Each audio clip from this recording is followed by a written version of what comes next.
Tonight on DC News Now, the ongoing crisis in Iran hitting home for many Iranians in the DMV. Why they're growing worried as unrest continues.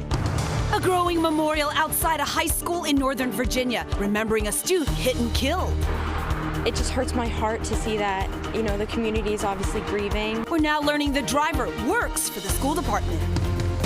We're tracking milder air. One more day, a chance for a few rain showers before temperatures take a plunge. I'll have more details and just how cold it gets coming up. I don't want them to know too much, though, because I can get uncomfortable a little bit. I just have cancer. But I'm still me. Yeah. Exactly what you mean.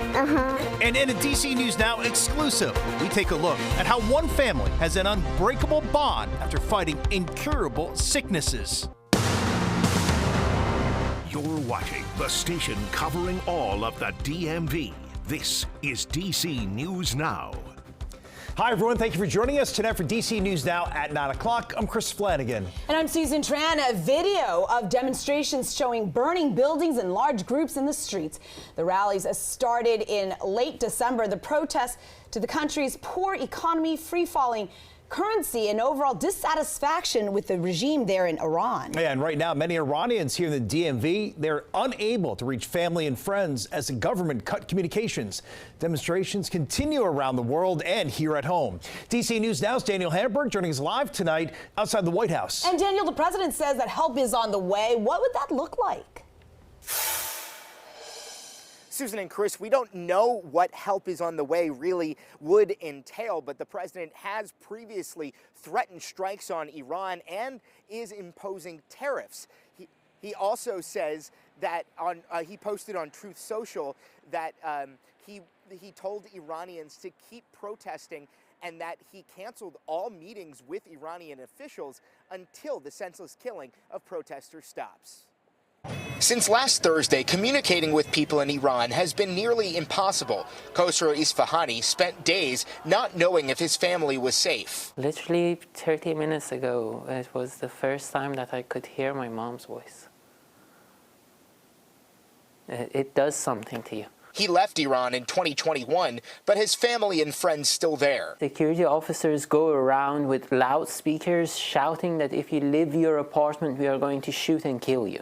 This is the level of brutality that this regime has unleashed. In many places, internet, phones, and electricity were cut off. You can't talk to anyone. I tried, but you can't get through.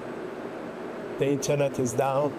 The communication is down. Yahya Sardari left Iran almost 50 years ago and now owns Persian restaurant Cuckoo in Columbia Heights. It pains me that my compatriots are getting killed every day and they're just fighting for their rights. Isfahani says the Iranian people are united to fight for equality and freedom and believes it's only a matter of time before they succeed. If the U.S. president decides to help us, good.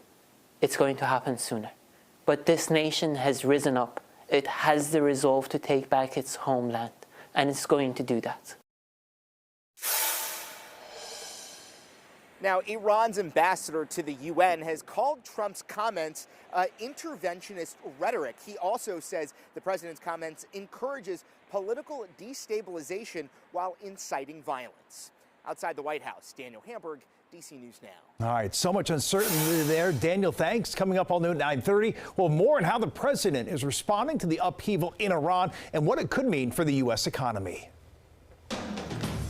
All right, let's turn our attention to Chief Meteorologist Jackie Lair, and we're going to get one more day of mild temperatures. And Jackie, the temps are going to drop then. Yes, Thursday and Friday is going to feel much more winter-like out there, so we have to brace for that, especially after, the 50s we had today. Also seeing 50s again tomorrow. Okay. Nice. The big difference with tomorrow is we do have some isolated showers, so we have to talk about that as well. Satellite and radar out there right now, tracking more of those clouds building in ahead of some shower activity that's farther out towards the north and west. We'll be watching as that cold front will be diving in later in the day tomorrow. But temperatures out there right now, not too bad. Talk about those mid to upper 40s for much of the area. Still have a few places still holding those lower 50s at this point. So yes, noticeable difference from, last night around this time. We're running at least 10, even close to 20 degrees warmer than what we had last night around this point in time. So we're running at least or even close to 10 degrees warmer in D.C. Manassas at least 20 degrees warmer, which is incredible. Overnight lows tonight will be back into those upper 30s to lower 40s. So again, not quite as chilly as we look ahead towards tomorrow morning. And then tomorrow afternoon, those highs will be back into those 50s, although we're tracking the cloud cover. Then also that chance for some isolated rain as we look ahead towards later into the day. I'll have more details on that and also timing out when that much colder air will arrive. That's all coming up in just a few minutes. Jackie, thank you.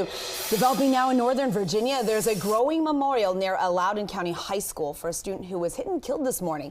We're now learning the driver is a school worker and was in a maintenance vehicle at the time of the crash. DC News Now's Yamri Sisay joining us live outside of Stonebridge High School. And Yamri, you're learning much more about the victim tonight. Yeah, a young life lost and a school that is grieving. Now, the student that was killed in this morning's accident was 20-year-old Kalina Yu. And you can see there is a growing memorial at the intersection where the accident happened. This small group of people here right now is only a portion of what the amount of people that we've seen here throughout the day, stopping by, dropping flowers, candles, and handwritten notes.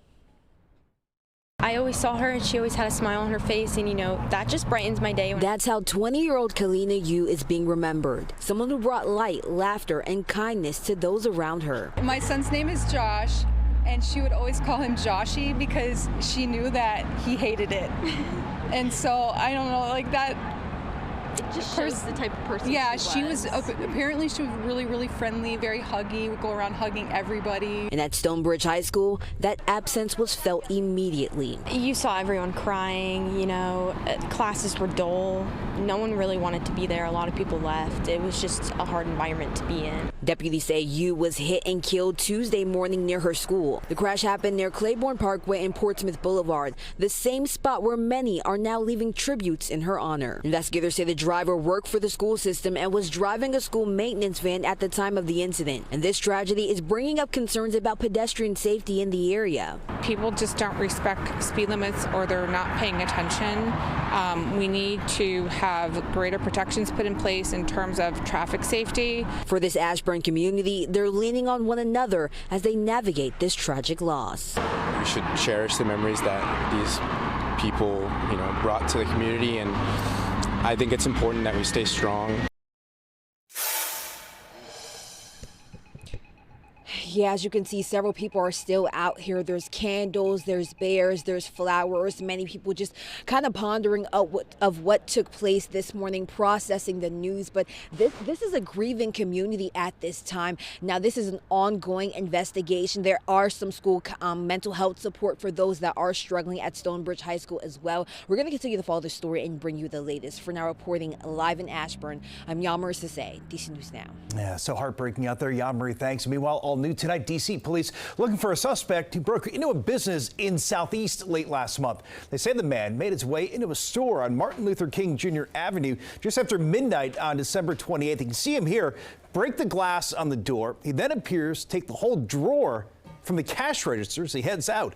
Police say he made off with money and other items. If you recognize this man, police want to hear from you.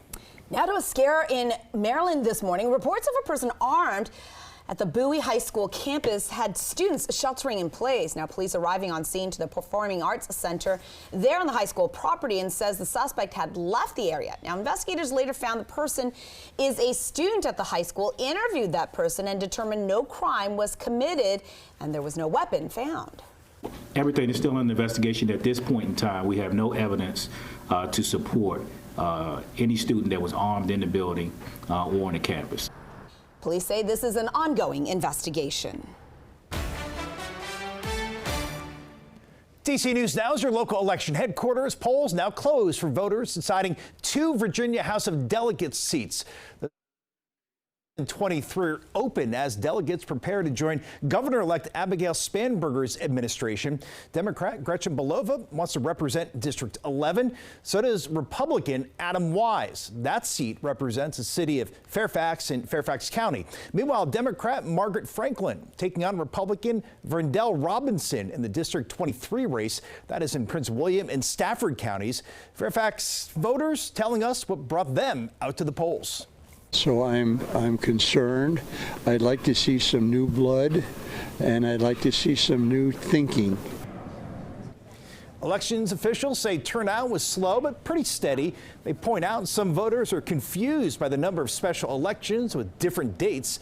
Fairfax County voters are also headed to the polls for another election next Tuesday. That's for District 17. When Virginia Democrats expanded their majority even more in November, the leadership started crafting their agenda and sharing those details ahead of the new General Assembly session that's going to gavel in tomorrow. Well, Democrats and Republicans say they're really focused on affordability and how they're going to cut costs. That's, though, where they differ. Families across Virginia are being squeezed by rising costs, from housing and health care to child care and everyday necessities. We want to return money to their wallets, to their purses, and making sure that they have the ability to fund the things their families need. Republicans want the focus on cutting taxes, while Democrats say they're looking to raise the minimum wage, create a state-run program to pay for family and medical leave, and focus on ways to make affordable housing better. And looking ahead, D.C.'s Martin Luther King Day Holiday Parade takes place on Monday. This is the 21st holiday D.C. Peace Walk to honor Dr. King's legacy and fight for civil rights. The walk is from 10:30 in the morning till 2 in the afternoon. It'll start at the Berry Farm Rec Center.